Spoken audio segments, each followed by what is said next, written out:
ప్రముఖ జానపద కళాకారుడు బలగం ఫేమ్ మొగలయ్య తీవ్ర అనారోగ్యానికి గురై వరంగల్లో చికిత్స పొందుతూ చనిపోయారు. గత కొద్ది రోజులుగా ఆయన అనారోగ్యంతో బాధపడుతున్నారు. ఆయన వైద్య ఖర్చుల కోసం ప్రముఖ సినీ నటుడు మెగాస్టార్ చిరంజీవి కూడా ఆర్థిక సాయం అందించారు. అలాగే అసెంబ్లీ స్పీకర్ పొన్నం ప్రభాకర్ ఈ చిత్రానికి సంబంధించిన వేణు కూడా కావాల్సిన ఆర్థిక సాయం అందించారు. రాష్ట్ర ప్రభుత్వం మొగలయ్యకు కావాల్సిన ఇంటి స్థలాన్ని అలాగే కొంత ఆర్థిక సహాయాన్ని పెన్షన్ని కూడా ఇప్పటికే ఇస్తుంది.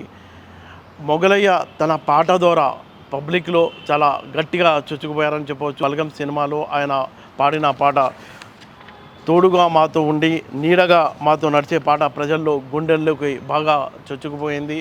పల్లె వాతావరణంలో అక్కడ ప్రజలు ఎలా ఉంటారు, వాళ్ళ ఆత్మీయత అనుబంధాలు ఇవి అన్నీ కలగలిసి ప్రేక్షకులకు చూపించడానికి ఆ సినిమాలో ప్రయత్నం జరిగింది. ఆ సినిమా బాగా పబ్లిక్లోకి వెళ్ళిపోయింది. ఆ సినిమా సక్సెస్ అవ్వడానికి కూడా మొగలయ్య ప్రధాన కారణంగా మనం చెప్పుకోవచ్చు. అయితే ఆయన గురించి మొత్తం సినిమా ఇండస్ట్రీ రాజకీయ నాయకులు అందరూ ఆయనకు సంతాపం తెలుపుతున్నారు.